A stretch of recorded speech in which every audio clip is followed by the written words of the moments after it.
परिचय। हे, तुम्हें देखकर अच्छा लगा सबा। तुम मिस्र से कब लौटी? कल ही मनीषा। मैं बेसब्री से तुम्हारे लौटने का इंतजार कर रही थी।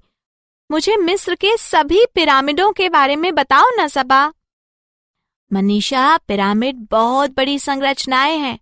उन्हें 2500 ईसा पूर्व में बनाया गया था।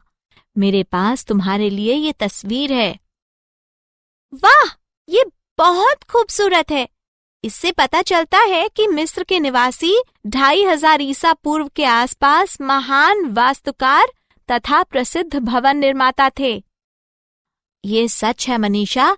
एक और बात है, क्या ये तुम्हें त्रिविमीय आकारों का स्मरण नहीं कराते? ठीक उसी नाम से जिसका हमने गणित में अध्ययन किया था। तुम ठीक कह रही हो सबा। अब हम पिरामिड की विशेषताओं को कभी नहीं भूलेंगे। उद्देश्य। इस पाठ के अंत में आप निम्न करने में सक्षम हो जाएंगे। रेखाखंडों की लंबाई की तुलना करना, समकोण, ऋजुकोण, संपूर्ण कोण, न्यून कोण, अधिक कोण तथा प्रतिवर्ती कोणों की पहचान करना, कोणों को मापना, कोणों और भुजाओं के आधार पर त्रिभुजों का वर्गीकरण करना, चतुर्भुजों को श्रेणीबद्ध करना, बहुभुजों का नामकरण करना और त्रिविमीय यानी 3D आकारों को पहचानना। रेखाखंडों की तुलना। रेखाखंड एक रेखा का एक भाग होता है जिसके दो निश्चित अंत बिंदु होते हैं एवं इसीलिए मापा जा सकता है। रेखाखंडों की निम्न तरीकों से तुलना की जा सकती है: देखकर, अक्स द्वारा और मापकर। आइए प्रत्येक विधि को विस्तार से देखते हैं। देखकर तुलना करना। दो रेखाखंडों PQ तथा RS को देखिए। दो रेखाखंडों में से कौन सा सबसे छोटा है? दोनों रेखाखंडों को देखिए। ये देखने से ही स्पष्ट है कि PQ RS से छोटा है। अक्स द्वारा तुलना करना। दो रेखाखंडों MN तथा KL को देखिए। दो रेखाखंडों में से कौन सा सबसे बड़ा है? देखने से ये स्पष्ट नहीं होता है कि कौन सा सबसे बड़ा है। अतः अक्स कागज यानी ट्रेसिंग पेपर पर KL का अक्स खींचिए। इसे MN पर रखिए। अब ट्रेसिंग पेपर खींचे गए KL से MN का मिलान करने पर यह स्पष्ट है कि KL MN से छोटा है। इस प्रकार MN सबसे बड़ा रेखाखंड है। माप कर तुलना करना। दो रेखाखंडों AB तथा CD को देखिए। दो रेखाखंडों में से कौन सा सबसे लंबा है? आइए एक फुट्टे यानी रूलर की सहायता से दो रेखाखंडों को मापते हैं एवं कौन सा सबसे लंबा है इसका भी फैसला करते हैं। आइए रेखाखंडों को मापने के लिए सेंटीमीटर वाले भाग का प्रयोग करते हैं।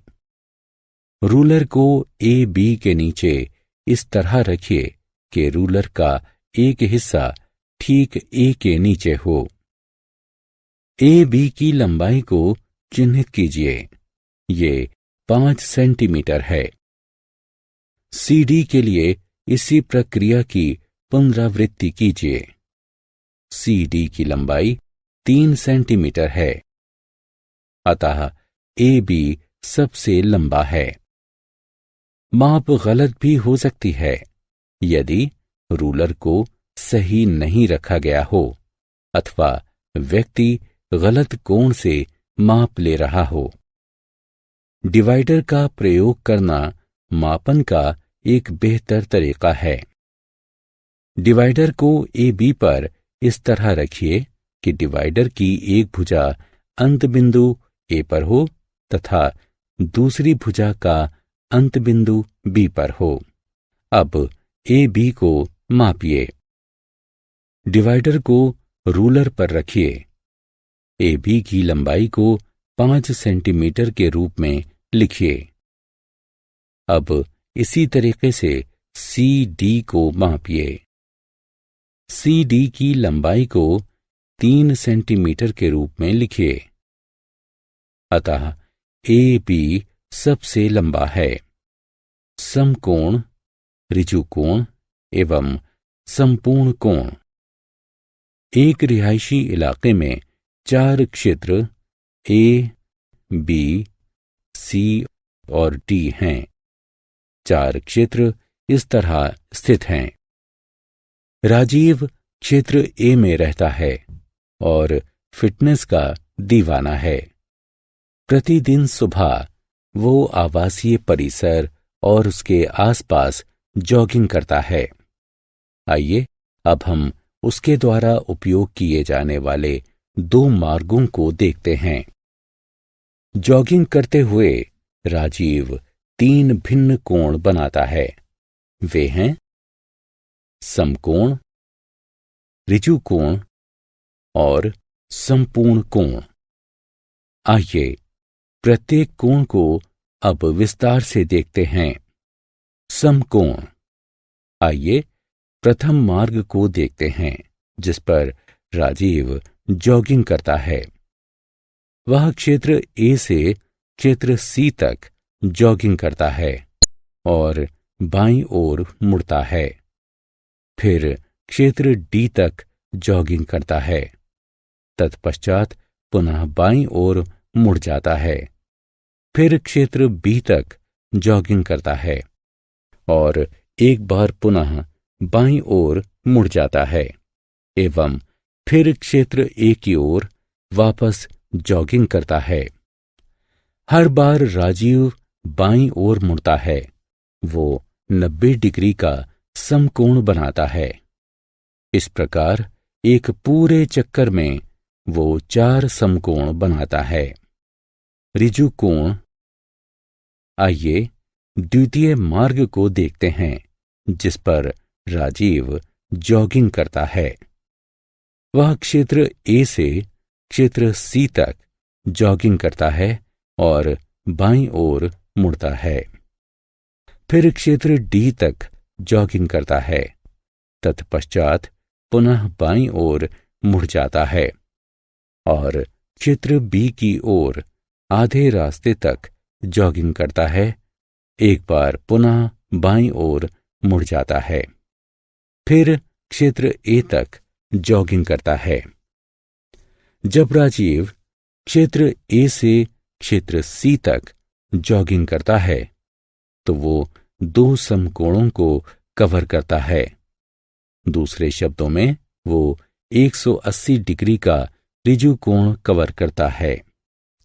इस जॉगिंग मार्ग में राजीव एक और ऋजु कोण कवर करता है। क्या आप इसकी पहचान कर सकते हैं? हाँ, जब वो क्षेत्र बी से ए क्षेत्र तक जॉगिंग करता है वो एक अन्य ऋजु कोण कवर करता है, संपूर्ण कोण। आइए प्रथम मार्ग को एक और बार देखते हैं जिस पर राजीव जॉगिंग करता है। वह क्षेत्र ए से सी, से डी, से बी तथा पुनः ए की ओर जॉगिंग करता है। एक एकल चक्कर में वो 4 समकोण बनाता है। दूसरे शब्दों में वो 360 डिग्री का एक संपूर्ण कोण बनाता है। न्यून कोण, अधिक कोण एवं प्रतिवर्ती कोण। 3 कोण और हैं। ये हैं न्यून कोण, अधिक कोण, प्रतिवर्ती कोण। आइए एक एक करके इन्हें देखते हैं। न्यून कोण। खुले हुए दरवाजे की इस तस्वीर को देखिए। क्या आप उस कोण की पहचान कर सकते हैं जो धरातल के साथ बनता है? जी हां, ये 90 डिग्री का है। अब धीरे धीरे दरवाजे को बंद कीजिए। क्या आप उस कोण की पहचान कर सकते हैं जो अब धरातल के साथ बनता है? आप सही हैं, ये 90 डिग्री से कम है। 90 डिग्री की माप से कम का कोण न्यून कोण कहलाता है। अधिक कोण। आइए उन पुनः खुले हुए दरवाजे की तस्वीर पर चलते हैं। आपको क्या लगता है कि क्या होगा यदि आप दरवाजे को दाईं तरफ धकेलते हैं? जी हां, कोण की माप 90 डिग्री से अधिक हो जाएगी। 90 डिग्री की माप से अधिक माप का कोण अधिक कोण कहलाता है। प्रतिवर्ती कोण। इस केक को देखिए। इसके 1/4 को काटा गया है। एक पूरा केक 360 डिग्री का एक संपूर्ण कोण बनाता है। केक का काटा गया 1/4 हिस्सा 90 डिग्री का कोण बनाता है। बचा हुआ केक 270 डिग्री का कोण बनाता है। 180 से अधिक माप का कोण प्रतिवर्ती कोण कहलाता है। कोणों की माप। आइए अब एक चांदा की सहायता से कोणों को मापते हैं। चांदा एक 0 से 180 तक के चिन्हों वाला एक अर्धवृत्तीय ज्यामितीय उपकरण है। ये चिन्ह डिग्री को दर्शाते हैं। बाहरी चिन्ह एक कोण को मापने के लिए प्रयोग किए जाते हैं, जिसके शीर्ष बाईं ओर बने होते हैं। भीतरी चिन्ह एक कोण को मापने के लिए प्रयोग किए जाते हैं, जिसके शीर्ष दाईं ओर बने होते हैं। चांदे की सहायता से कोण AOB को मापिए। चांदे को किरण OB पर रखिए। ये सुनिश्चित कीजिए कि चांदे के तल पर क्षैतिज रेखा OB से मेल खाती है और इसके मध्य बिंदु शीर्ष बिंदु O पर हैं। भीतरी चिन्हों की जांच कीजिए जो किरण OA से मेल खाते हैं। ये 60 है। अतः कोण AOB की माप 60 डिग्री है। चांदे की सहायता से कोण MON को मापिए। चांदे को किरण ON पर रखिए। यह सुनिश्चित कीजिए कि चांदे के तल पर क्षैतिज रेखा ON से मेल खाती है एवं इसके मध्य बिंदु शीर्ष बिंदु O पर हैं। किरण OM के साथ मेल खाने वाले बाहरी चिन्हों की जांच कीजिए। ये 120 है। अतः कोण MON की माप 120 डिग्री है। आत्म मूल्यांकन। कोणों का उनकी मापों से मिलान कीजिए।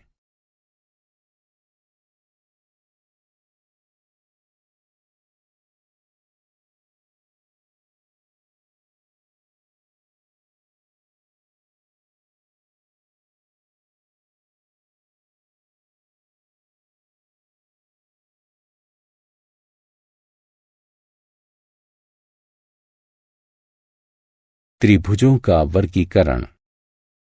एक त्रिभुज 3 भुजाओं वाली एक बंद आकृति होती है। निम्नलिखित के आधार पर हम त्रिभुज का वर्गीकरण कर सकते हैं। भुजाएं और कोण।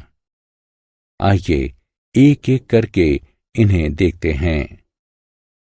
भुजाओं के आधार पर वर्गीकरण। त्रिभुजों को उनकी भुजाओं के आधार पर निम्नलिखित वर्गों में वर्गीकृत किया जा सकता है। समबाहु त्रिभुज, समद्विबाहु त्रिभुज और विषमबाहु त्रिभुज। त्रिभुज जिसकी तीनों भुजाएं बराबर हों समबाहु त्रिभुज कहलाता है। समबाहु त्रिभुज के सभी कोणों की मापें भी बराबर होती हैं।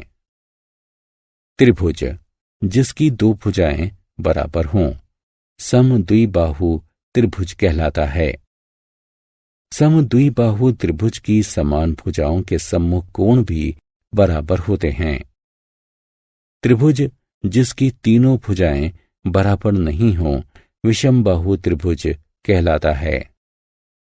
विषमबाहु त्रिभुज के सभी कोण असमान होते हैं। कोणों के आधार पर वर्गीकरण। एक त्रिभुज के कोणों का योगफल 180 डिग्री होता है। त्रिभुजों को उनके कोणों के आधार पर निम्नलिखित वर्गों में वर्गीकृत किया जा सकता है। न्यून कोण त्रिभुज, समकोण त्रिभुज और अधिक कोण त्रिभुज। त्रिभुज जिसके सभी तीनों कोणों की माप 90 डिग्री से कम हो न्यून कोण त्रिभुज कहलाता है। त्रिभुज जिसके किसी एक कोण की माप 90 डिग्री हो समकोण त्रिभुज कहलाता है। त्रिभुज जिसके किसी एक कोण की माप 90 डिग्री से अधिक हो अधिक कोण त्रिभुज कहलाता है। लंब रेखाएं। इन दो रेखाओं को देखिए। ए बी सी डी को प्रतिच्छेद करती है। दो रेखाओं का प्रतिच्छेदन बिंदु O है। प्रतिच्छेदन बिंदु पर सभी 90 डिग्री के 4 कोण बनते हैं। अतः दो रेखाएं परस्पर लंबवत कहलाती हैं। यदि O सी डी का भी मध्य बिंदु हो तब ए बी सी डी को समद्विभाजित करता है, क्योंकि ये सी डी को दो समान भागों में विभक्त करता है। इस प्रकार की रेखा जो एक अन्य रेखा को समकोण पर प्रतिच्छेद करती है तथा उसे दो बराबर हिस्सों में विभक्त करती है, उस रेखा का लंब समद्विभाजक कहलाता है। चतुर्भुजों का वर्गीकरण। चतुर्भुज एक 4 भुजाओं वाला बहुभुज है। चतुर्भुजों को निम्न प्रकार से वर्गीकृत किया गया है।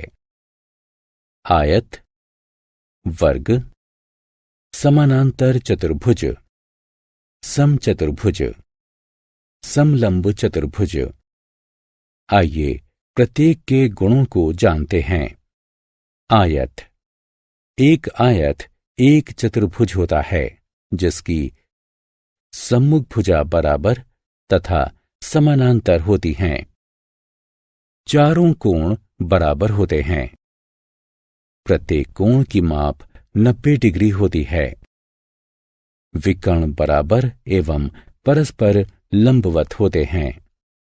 वर्ग। एक वर्ग एक चतुर्भुज होता है जिसकी चारों भुजाएं बराबर होती हैं। सम्मुख भुजाएं समानांतर होती हैं। चारों कोण बराबर होते हैं। प्रत्येक कोण की माप 90 डिग्री की होती है। विकर्ण बराबर एवं परस्पर लंबवत होते हैं। समानांतर चतुर्भुज। एक समानांतर चतुर्भुज एक चतुर्भुज होता है जिसकी सम्मुख भुजाएं बराबर तथा समानांतर होती हैं। सम्मुख भुजाएं बराबर होती हैं। समचतुर्भुज। एक समचतुर्भुज एक चतुर्भुज होता है जिसकी चारों भुजाएं बराबर होती हैं। सम्मुख भुजाएं समानांतर होती हैं। सम्मुख कोण बराबर होते हैं। विकर्ण परस्पर लंबवत होते हैं। समलंब चतुर्भुज।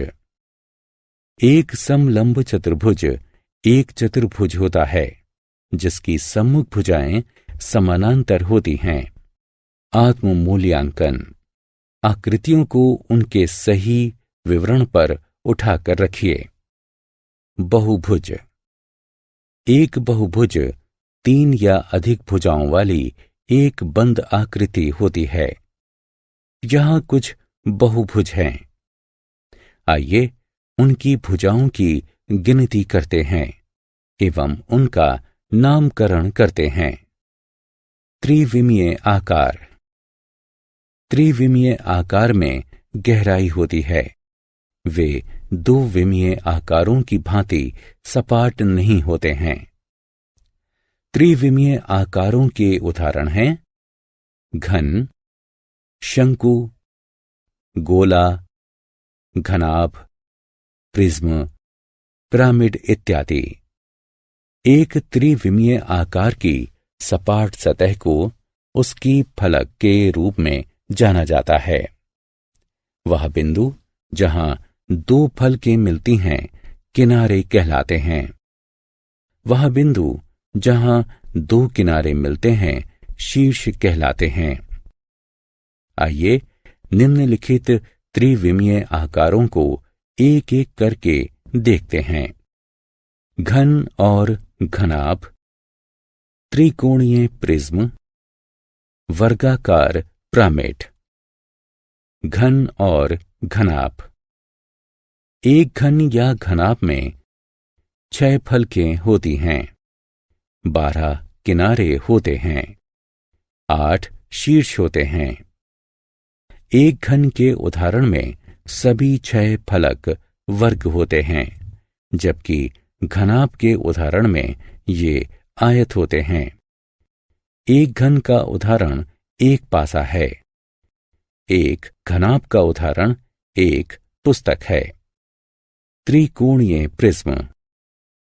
एक त्रिकोणीय प्रिज्म में 2 त्रिकोणीय फलकें होती हैं, 3 आयताकार फलकें होती हैं, 9 किनारे होते हैं, 6 शीर्ष होते हैं। एक त्रिकोणीय प्रिज्म का उदाहरण एक तंबू है। वर्गाकार पिरामिड। एक वर्गाकार पिरामिड में एक वर्गाकार आधार होता है। एक वर्गाकार और 4 त्रिकोणीय फलकें होती हैं, 8 किनारे होते हैं और 5 शीर्ष होते हैं। एक वर्गाकार पिरामिड का उदाहरण मिस्र की पिरामिडें हैं। सारांश। आइए हमने जो कुछ सीखा है उसे संक्षेप में दोहरा लें। कोणों को न्यून कोण, समकोण, अधिक कोण, ऋजु कोण, प्रतिवर्ती कोण तथा संपूर्ण कोणों के रूप में वर्गीकृत किया गया है। त्रिभुजों को उनके कोणों के आधार पर न्यून कोण, अधिक कोण तथा समकोण के रूप में वर्गीकृत किया गया है। उन्हें उनकी भुजाओं के आधार पर समबाहु, समद्विबाहु और विषमबाहु त्रिभुजों के रूप में वर्गीकृत किया गया है। एक चतुर्भुज एक 4 भुजाओं वाला बहुभुज है। एक बहुभुज एक 3 या अधिक भुजाओं वाली एक बंद आकृति है। त्रिविमीय आकारों में गहराई होती है।